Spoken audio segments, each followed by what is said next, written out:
Hey guys, Miss Irvine here.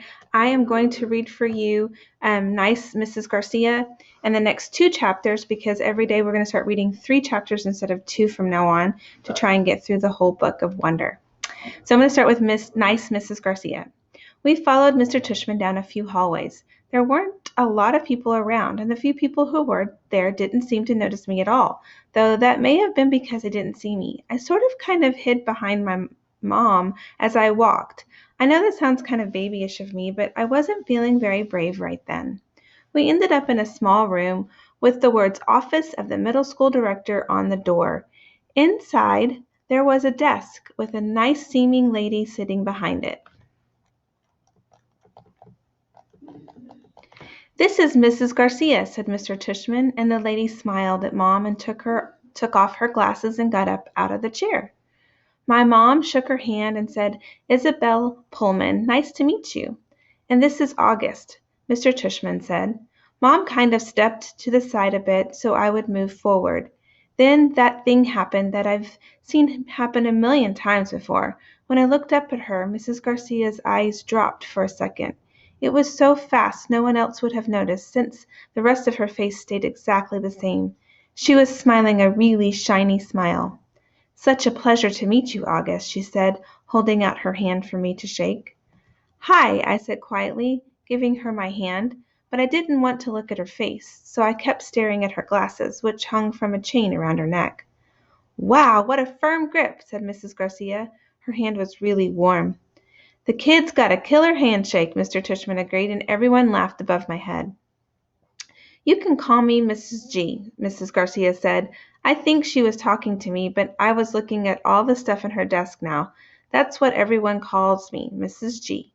I forgot my combination. Mrs. G, I need a late pass. Mrs. G, I want to change my elective." "Mrs. G's actually the one who runs the place," said Mr. Tushman, which again made all the grown-ups laugh. "I'm here every morning by 7:30, Mrs. Garcia continued, still looking at me while I stared at her brown sandals with small purple flowers on the buckles. "So if you ever need anything, August, I'm the one to ask, and you can ask me anything." "Okay," I mumbled. "Oh, look at that cute baby," Mom said, pointing to one of the photographs on Mrs. Garcia's bulletin board. "Is he yours?" "No, my goodness," said Mrs. Garcia, smiling a big smile. Now that was totally different from her shiny smile. "You've just made my day. He's my grandson." "What a cutie," said Mom, shaking her head. "How old?"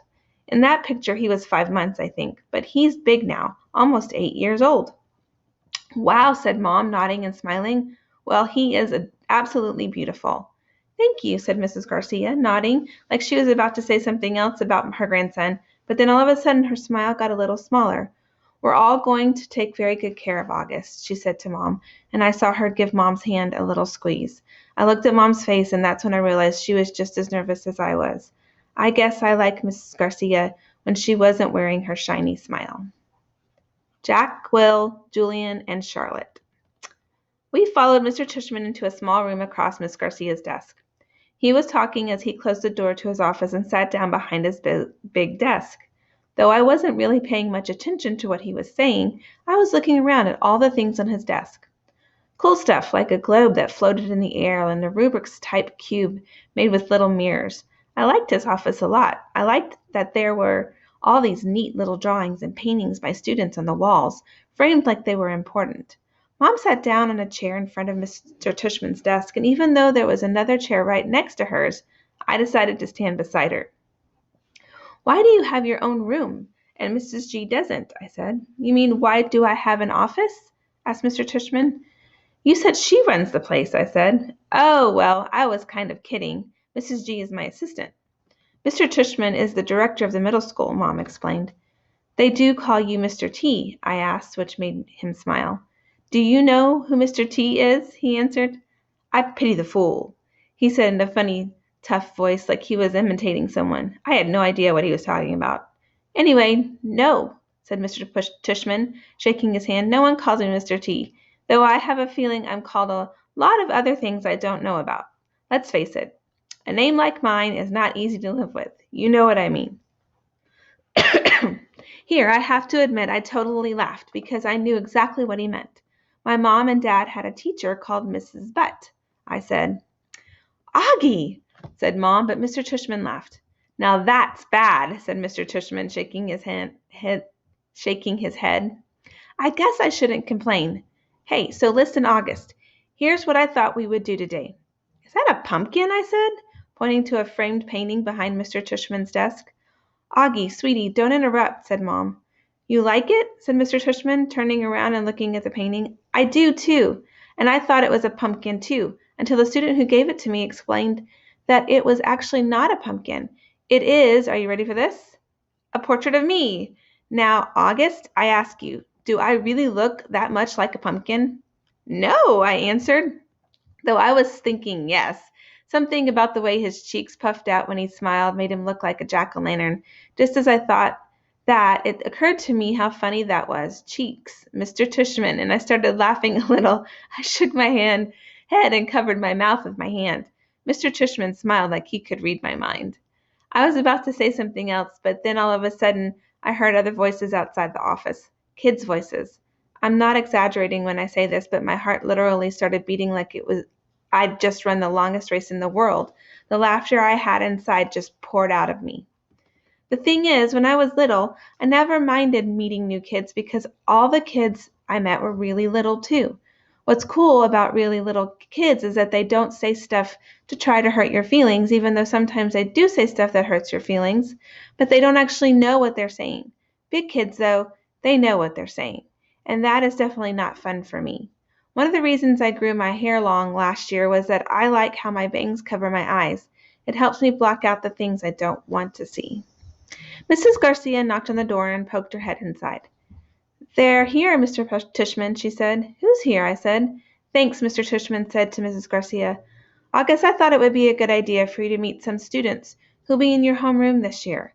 I figured they could take you around at the school a bit, show you the lay of the land, so to speak.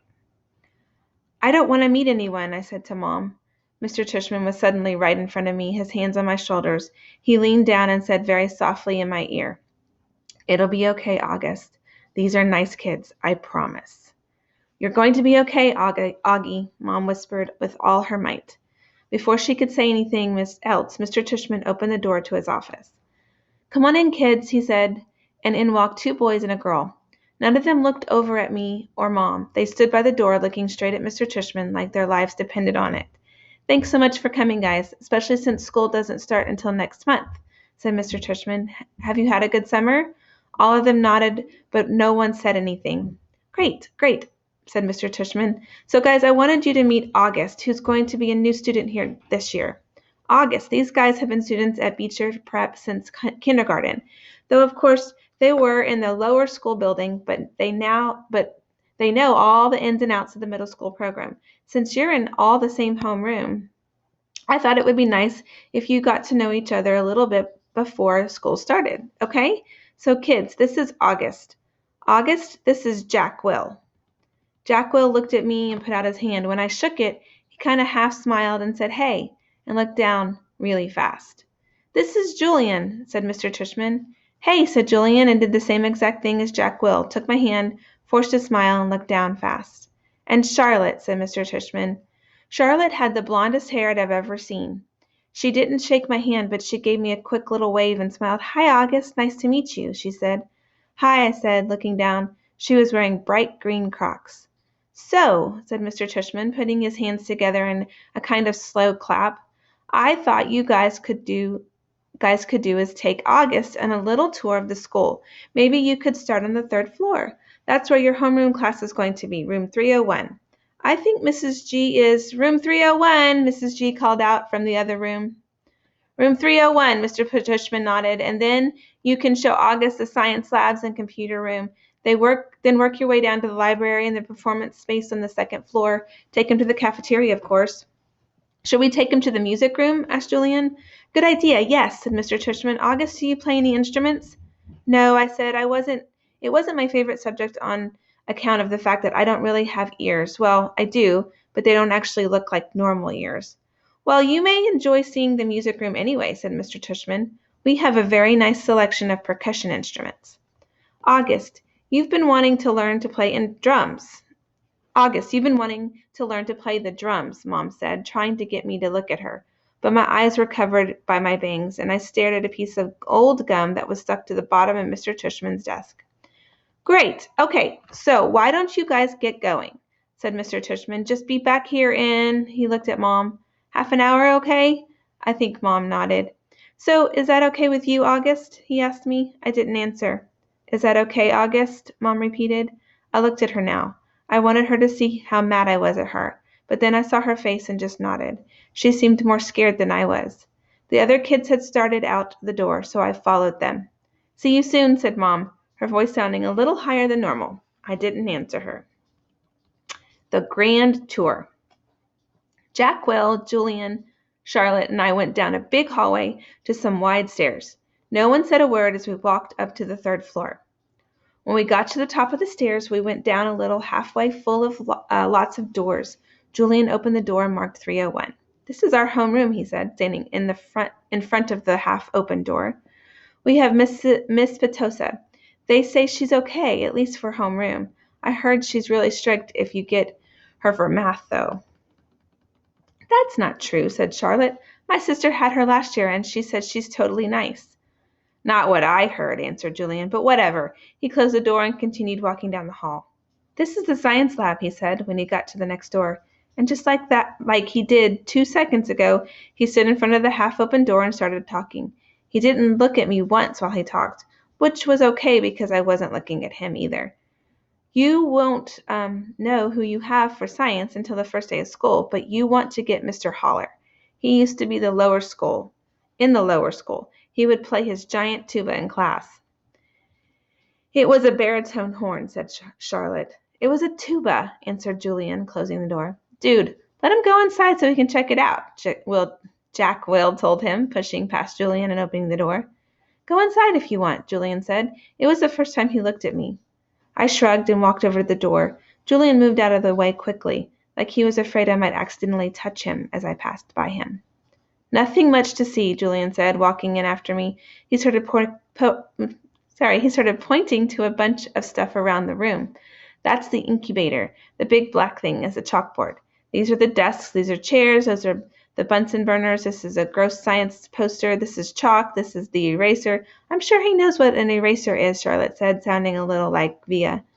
How would I know what he knows? Julian answered. Mr. Tushman said he's never been to school before. You know what an eraser is, right? Charlotte asked me. I admit I was feeling so nervous I didn't know what to say or do except look at the floor. Hey, can you talk? Asked Jack Will. Yeah, I nodded. I still really hadn't looked at any of them yet, not directly. You know what an eraser is, right? Asked Jack Will. Of course, I mumbled. I told you there was nothing to see here, said Julian, shrugging. I have a question, I said, trying to keep my voice steady. What exactly is homeroom? Is that like a subject? No, that's just your group, exclaimed Charlotte, ignoring Julian's smirk. It's like where you go when you get to school in the morning and your homeroom teacher takes attendance and stuff like that. In a way, it's your main class, even though it's not really a class. I mean, it's a class, but I think he gets it, Charlotte, said Jack Will. Do you get it? Charlotte asked me. Yeah, I nodded at her. Okay, let's get out of here, said Jack Will, walking away. Wait, Jack, we're supposed to be answering questions, said Charlotte. Jack Will rolled his eyes a little and he turned around. Do you have any more questions? He asked. No, I answered.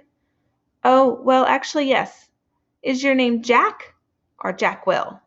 Jack is my first name. Will is my last name. Oh, because Mr. Tushman introduced you as Jack Will, so I thought. Ha, you thought his name was Jack Will? Laughed Julian. Yeah, some people call me by my first and last name, Jack said, shrugging. I don't know why. Anyway, can we go now? Let's go to the performance space next, said Charlotte, leading the way out of the science room. It's very cool. You'll like it, August. All right, guys, I hope you enjoyed these 3 chapters, and I hope you're having a great day. Thanks for listening.